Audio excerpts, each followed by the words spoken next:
welcome to this edition of Decoding Diplomacy. Uh, Today we are joined by a very eminent personality, Mr. MJ Akbar, veteran journalist, iconic editor, a former Minister of State for External Affairs, and of course, a much acclaimed author who has written numerous books. Uh, what we're talking about today and trying to decode is the big trade deal that is between India and the United States that is dominating the headlines.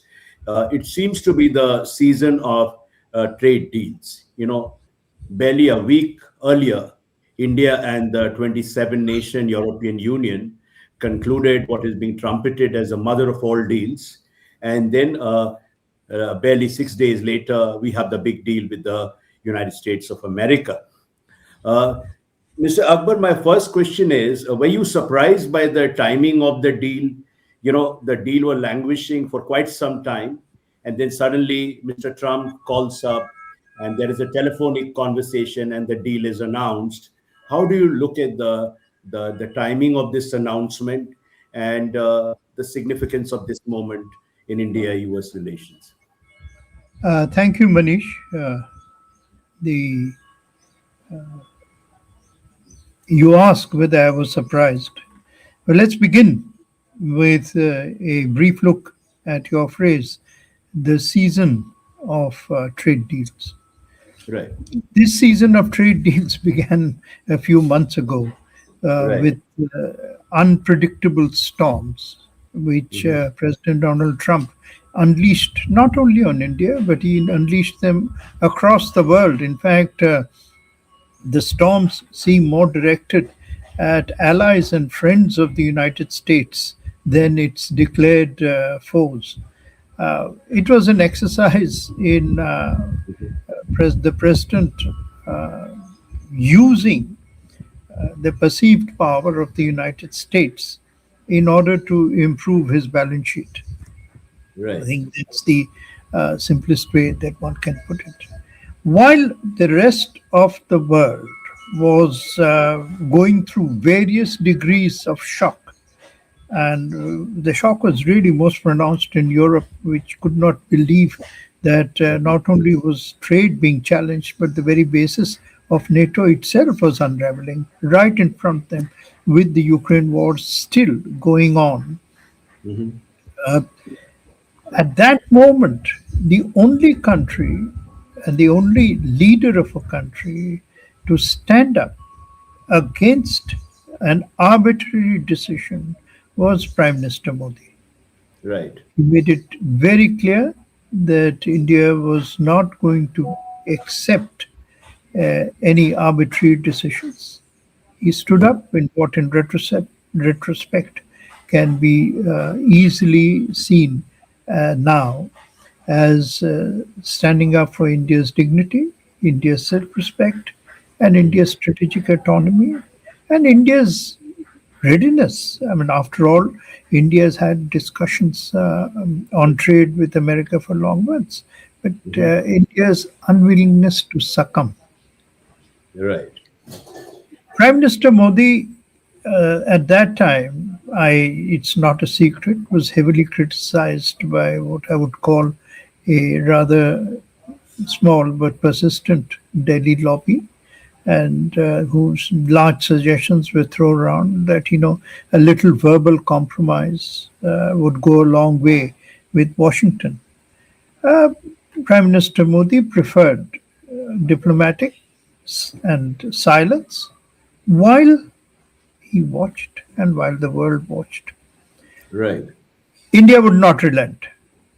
Mhm. And in the meantime, the rather fast, because India has been negotiating with Europe also for a long while, the very quick pace which events actually uh, pro- propelled, which events propelled into the negotiations for the India EU trade deal Mhm. brought forth was the extraordinary announcement of what the European leader described as the mother of all deals. Right. This was announced on 26th, on Twenty-seven our January. Republic Day. Yeah, yeah. And the fact that the European leaders were the chief guests at the Republic Day means that the principles of the deal had been negotiated and agreed upon much earlier, because these invitations, have to be given in advance. And Right. I am absolutely convinced that America, the first reactions of Washington to the India EU deal were very negative. I won't mention the name of their officials, but they were in fact nasty. Yeah. Absolutely. But Yes. very quickly, the Trump administration realized what in fact has happened is Mhm. that the Americans had been finessed. Mhm. India had found a major alternative market for all the Mhm. goods that used to go to America. Right. And while no market can be a complete replacement of the other, the fact is that if once a market is lost, it is very rarely recovered. So if the Yes. Indian goods, say in clay, for example, in gems or in seafood or in Mhm. textiles, had found a market in Europe, which they Mhm. would have done under the new tariff regimes, then the pain would have been American. And Mhm. I think the realization of this prompted at least the two principal leaders, which is Prime Minister Modi and President Trump, who, I mean, this time, there was no protocol involved in who's going to Right. call whom, right? Right. Which has always been a high priority Mhm. for Washington. Mhm. And I think the structure of the deal has been announced. The details of the Right. deal will be announced, but the structure is enough to Mhm. indicate that whatever news that emerges will be positive. Right, sir. Uh, so you rightly said that, this Prime Minister Modi, India stood up to Trump's relentless bullying tactics, relentless pressure. And and that in retrospect, it has paid off, the strategy. So, I mean, are you going to say that this trade deal coming at this moment is a triumph of India's posture of India's strategic autonomy, strategic patience? And my second linked up question, where do we go from here? As in, do you think this is going to lead to the recasting or resetting of the India US partnership, which had lost some of its traction in the last few months?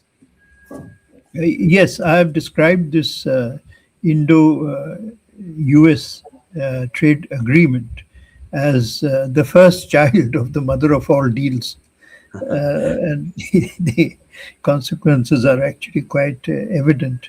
And certainly it will bring Indo US relations on an even keel. We are very good friends.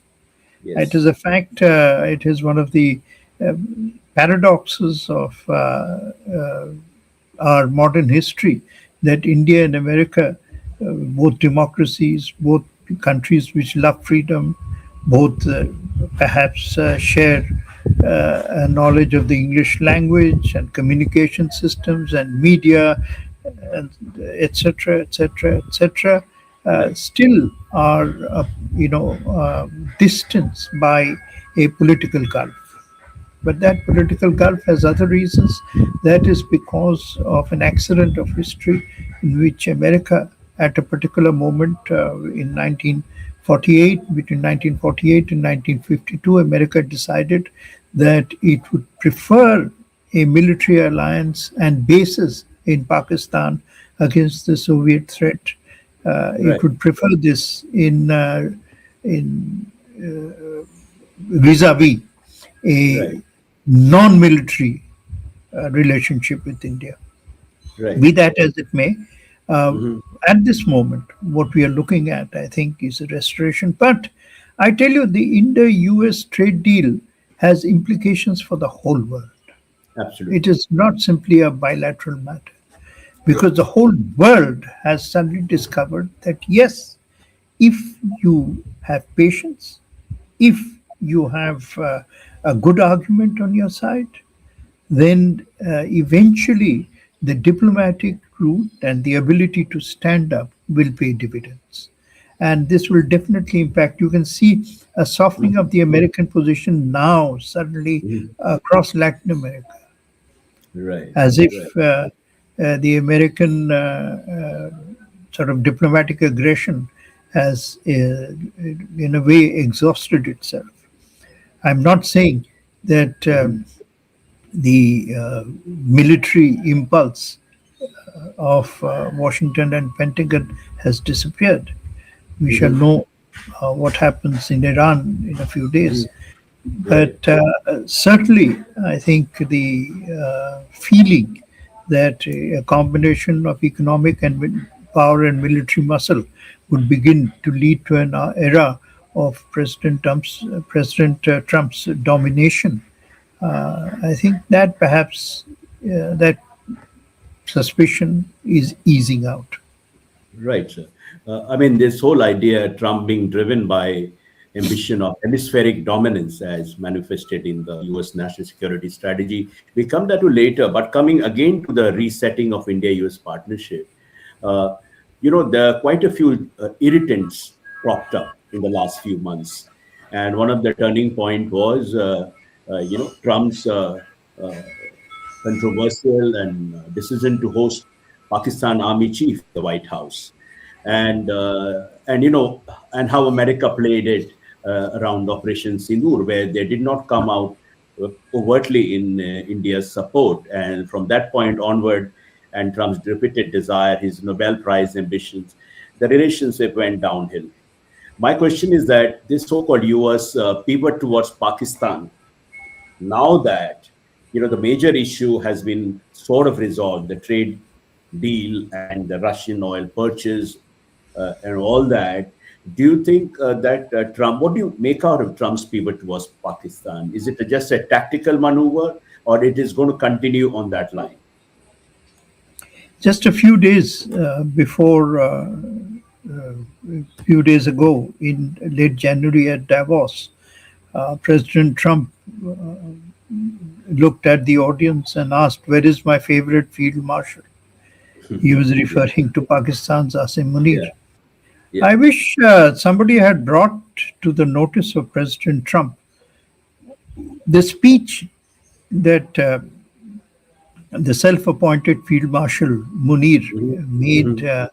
in before the last major terrorist operation against India, in which he told non-resident Pakistanis he was addressing Hmm. that they belonged to a supremacist people. The word Hmm. that he used was Hmm. supremacist. Yes. And then, the most horrifying thing about the Hmm. Pakistani sponsored, Pakistani manufactured, the Pakistani organized terrorist attack in Kashmir last Hmm. summer Yeah. was the fact that people were stripped in order to check their religion. I Hmm. had to Hmm. remind Europeans, uh, when we went as part Hmm. of the Prime Minister's delegation Right. after this terrorist attack, I said, you of all people should understand what this means. Hmm. This is Hmm. far, far worse than mere terrorism. Hmm. This is ethnic cleansing. Absolutely. This is what the Nazis did, ethnic cleansing, a Right. combination of supremacism and killing people on the basis of religion. Hmm. And True. are you endorsing a, a an agent provocator and an ideologue who believes in this? Don't you see the threats that it Hmm. involves to your society?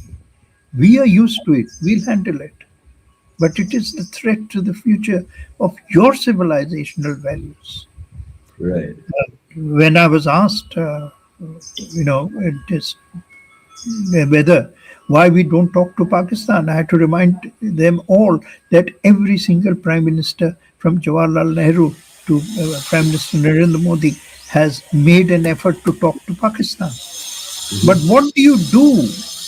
How do you talk to a country with two faces, with a double face?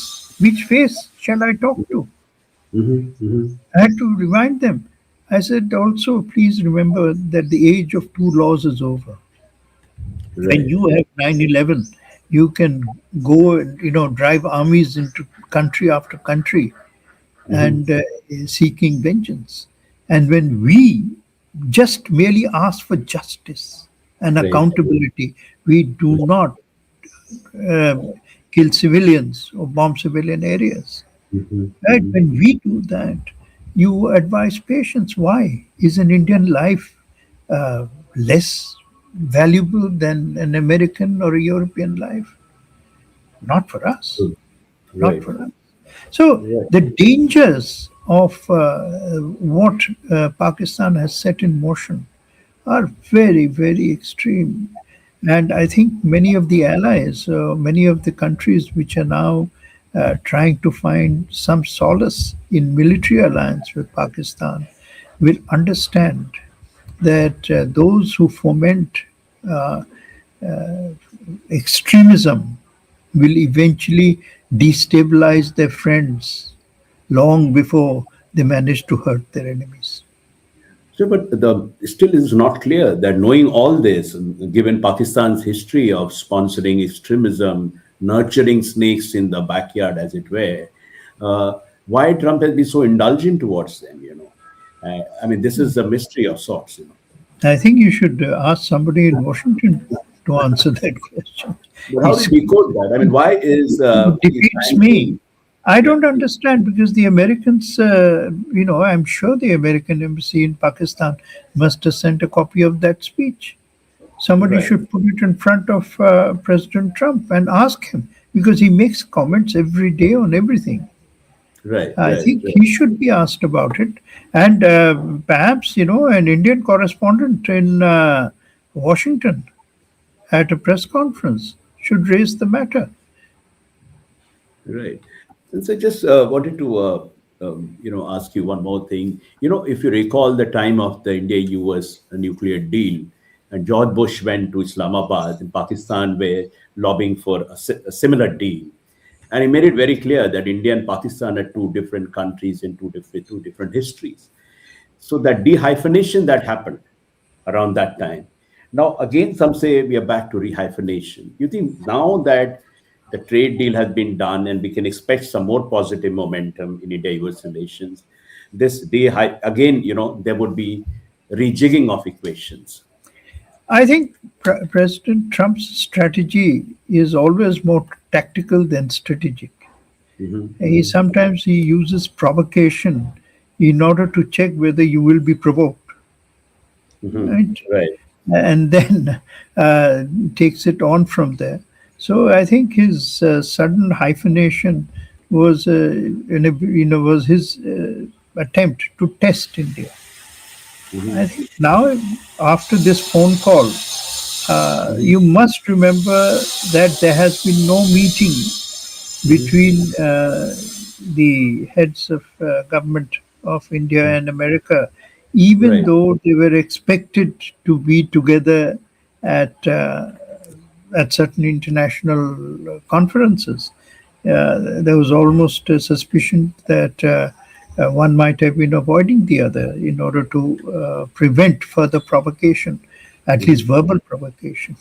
Hmm. And however, I think at long last, America must have realized. Otherwise, this phone call would not have taken place. Right. Must have realized that Hmm. this.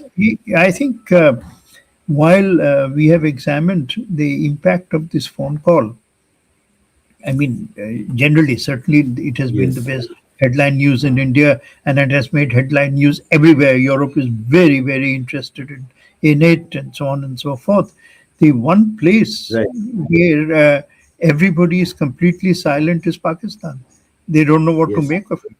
They wondered That's right. if all they had won was a Pyrrhic victory, a Hmm. temporary sort of bounce Hmm. in which they could feel smug and Hmm. get a lunch. Well, I mean, if they got lunch, we got the trade deal. And they, I think Bangladesh is also severely worried now. Right. They took everything for granted. Yeah. Yeah. Yeah. Bangladesh went under this present leader. the so-called advisor Yunus, a man Uh, who apparently got the Nobel Prize for being good in economic management. I don't know what he got the Nobel Prize for. If you can find out from the Nobel Committee, please let me know. But he's a man who, for 2 years, has run his country without producing a single idea. yeah, he's run it to He could have ground. done all the reforms in the world. Who would have Right. stopped him? He did nothing, except, basically hankering for a better relation with Pakistan, and Pakistan was playing him like a toy, Right. literally like a Mhm. toy, like a little mechanical toy who gave orders and could be bribed with an occasional chocolate, Yeah, yeah, right? yeah. And they are now suddenly, their voices have, eyes have opened, their voices are shocked. What will happen to our textiles now Mhm. that Indian textiles are going to back into the American market? Right. So we shall, of course, see what the eventual contours and the actual specifics of the trade deal are. But till then, I think we have legitimate right to hope for the best. So, global implications, you rightly said this deal has implications that go beyond India and the United States. Well, my question is about China. What kind of signal does it send to China? And the larger question is, Donald Trump has again revived the idea of D2, which is like sort of squeezing out India from that equation. Uh, how do you look at that? Again, when I mean, what their message this deal sends to China, and what could possibly be the contour of U.S.-China relations going I forward? have, the manner in which China has handled the present turbulence with America is Mhm. also something that we should respect. Right. I mean, they never succumbed. They did, Mhm. they didn't get buffeted by the Mhm. storms. They Mhm. kept quiet. They Mhm. kept quiet. They did their negotiations, and in Mhm. fact, President Trump startled everyone who had been listening to him so far, Mhm. since he had made China his principal threat, by his Mhm. announcement that he was going to visit China in April.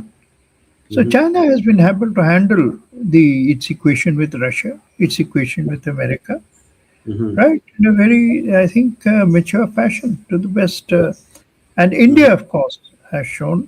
I think it is important to stress and to, I think all your viewers should perhaps take special note of this, Mhm. Mhm. that a core principle of what should be called the Modi doctrine is Mhm. cooperative nationalism.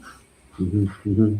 Nationalism is absolutely central to his whole governance, to his whole philosophy of governance. India first, India's Mhm. interest first, Mhm. but Mhm. not not Mhm. attached to hostility.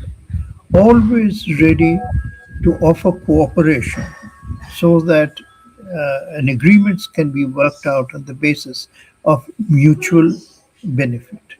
Mutual Mhm. benefit is a phrase that has been used by the Indian side in Mhm. its readout of the Indo-US trade deal. And Mhm. indeed, that is the principle on which Prime Minister Modi operates. India first and India ready to cooperate.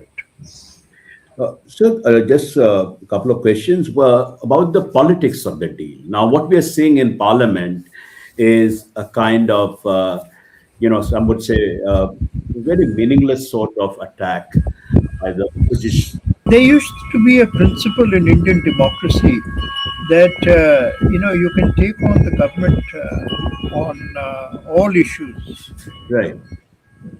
sometimes rationally, sometimes irrationally. Your rhetoric could be stretched to any point. But when it came to international affairs where India's interests were concerned, Mhm. then the India's interests prevailed over partisan interest. And Right. in fact, Dr. Loya, I think, famously said that I will not criticize my prime minister, then Mhm. Jawaharlal Nehru abroad. right? And this that any government in India, when it comes to dealing with foreign policy, with trade negotiations, obviously Mhm. fashions agreements which are long lasting.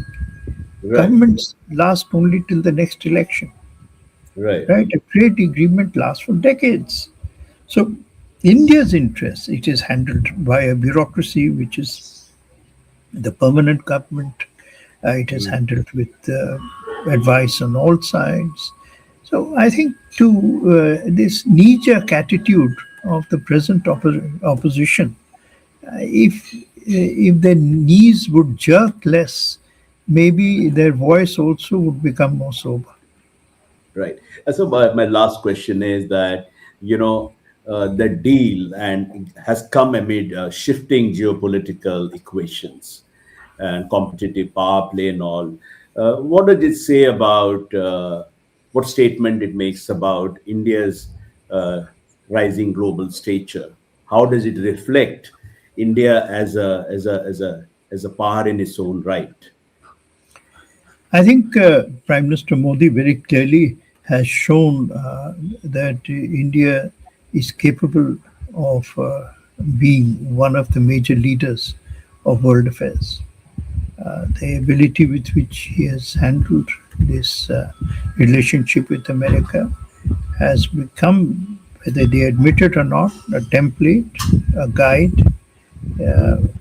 for others who are seeking negotiations and are seeking amicable relationship with uh, the, the world's primary superpower. There's no doubt about American power. There's no doubt about American influence. There's no doubt about America's ability to be a force for the good as Right, much as a force which can be dangerous when hostile. But I think there is a difference between showing respect for American capability and accepting any power or superpower as the king of the world. That age of empires is over, and right, for 75 years, we in India we have led the world in our understanding of what independence means. I right. think Prime Minister Modi has certainly strengthened India's position in the world, and this is going to be reflected in the manner in which the world now accepts India. I tell you, the relationship between India and EU is only the beginning Hmm. of Hmm. new era in India's global standing. Thank you so much, Mr. Akbar. Always insightful and illuminating. It's a pleasure to talk to you. And of course, the India US trade deal is an unfolding story. And we are going to, one hopes that there will be more positivity, more momentum in pushing this, which has been called the defining partnership of the 21st century. Some of the old luster will be back. Thank you so much once again. So please hang on 1 minute. Thank you.